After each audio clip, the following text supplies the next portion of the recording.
História e cultura afro-brasileira e indígena. No Brasil, no século XIX, foi marcado por alterações sociais. A questão racial apresentou como um dos elementos determinantes para a configuração da sociedade no Estado brasileiro. Por muito tempo, o Estado brasileiro caracterizou o colonialismo e escravismo. Sua regra foi distintas e ditadas por Portugal. Os indígenas, inicialmente os negros, foram escravizados e coisificados, sendo excluídos do acesso à riqueza produzida no país. Uma das consequências da Constituição Histórica é que o Brasil tornou um dos países com a pior distribuição de renda, com maior desigualdade racial, com a perpetuação da condição até o século XIX.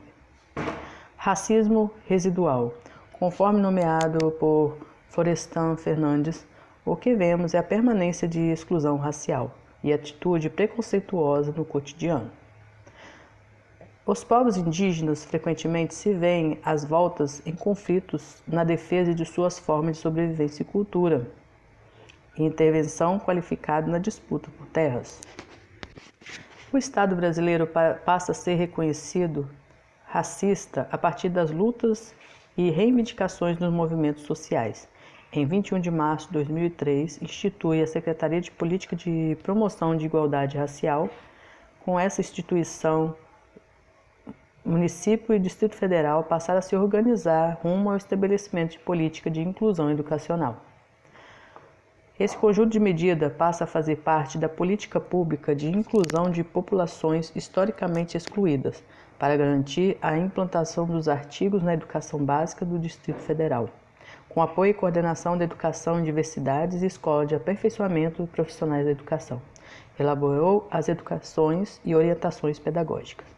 O documento oferece aos profissionais da educação para planejamento e execução e avaliações de ações e projetos pedagógicos de educação para as relações étnico-raciais na rede de ensino do Distrito Federal. O indígena brasileiro é caracterizado pela representação da sua rica e exuberante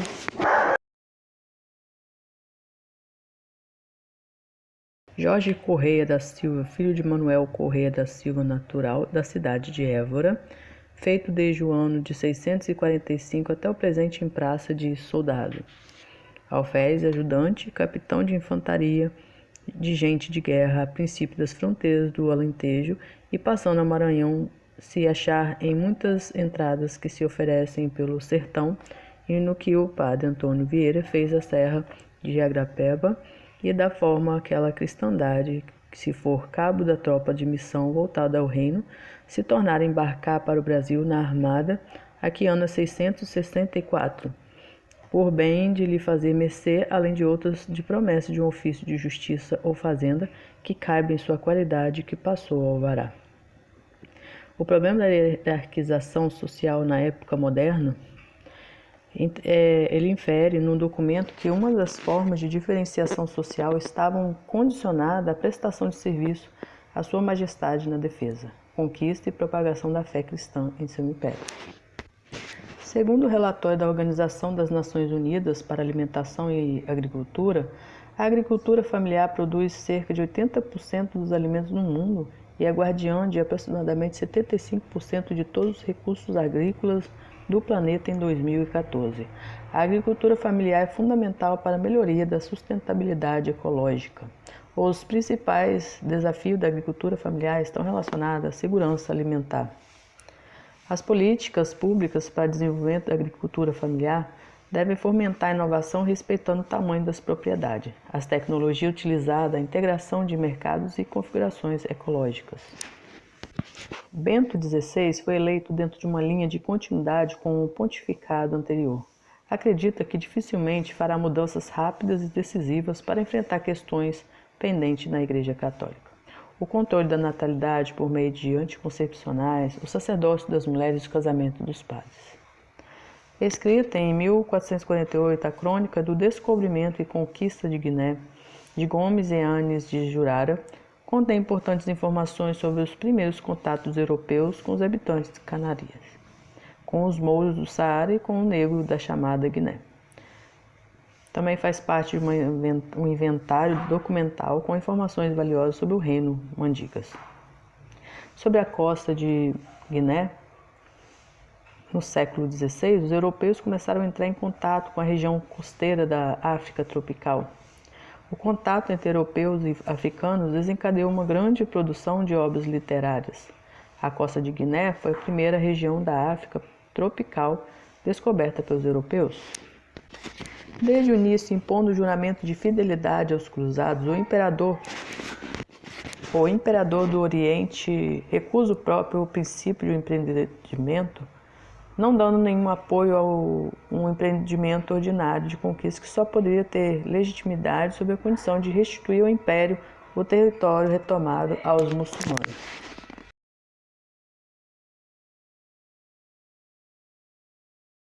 O que é intolerância religiosa?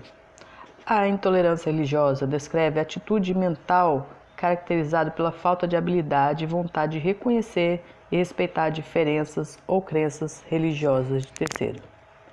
Pode constituir uma intolerância ideológica ou política e tem sido muito comum na história. Ao referir a prisão ilegal, espancamento, tortura, negação de benefícios, direitos e liberdades civis. O exemplo de intolerância religiosa na antiguidade é a perseguição dos primeiros cristãos pelos judeus pagãos. Os judeus tornaram-se alvo de perseguição religiosa ainda antes do fim do Império Romano. Os nazistas perseguiram milhões de judeus e outras étnias indesejadas.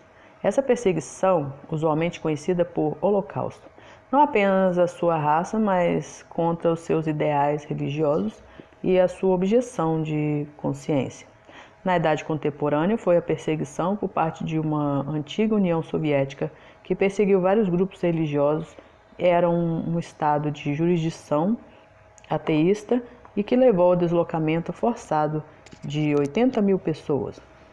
No Brasil, é verificado um crescimento da intolerância religiosa, tendo sido criado no Dia Nacional do Combate à Intolerância Religiosa, em 21 de janeiro, por meio de uma lei de 27 de dezembro de 2007, sancionada pelo ex-presidente Luiz Inácio Lula da Silva, o que foi um reconhecimento do próprio Estado. A violência praticada contra o Ialorixá Judásia dos Santos, a mãe Gilda, falecida em 2000 por complicações na saúde consequentes de perseguição religiosa. A data no calendário nacional foi reconhecimento oficial da trajetória de luta da sacerdotisa de diversos líderes religiosos, evidenciando o trabalho de mulheres negras pela superação do racismo, da desigualdade e busca por justiça ao povo. A intolerância religiosa é o conjunto de ideologia e atitude ofensiva a crenças e práticas religiosas a quem não segue uma religião. A incapacidade de aceitar e respeitar a religião ou crença de outro indivíduo, discriminação e violência física. Como acabar com a intolerância religiosa? As informações e diálogos e entender que a religião são manifestações culturais podem aprender a conviver com as diferenças nos canais de participação e acesso de denúncias pela sociedade e a própria educação religiosa. Como ter uma sociedade menos intolerante? Através de aulas, palestras, os preconceituosos ou intolerantes devem ser punidos com leis mais severas.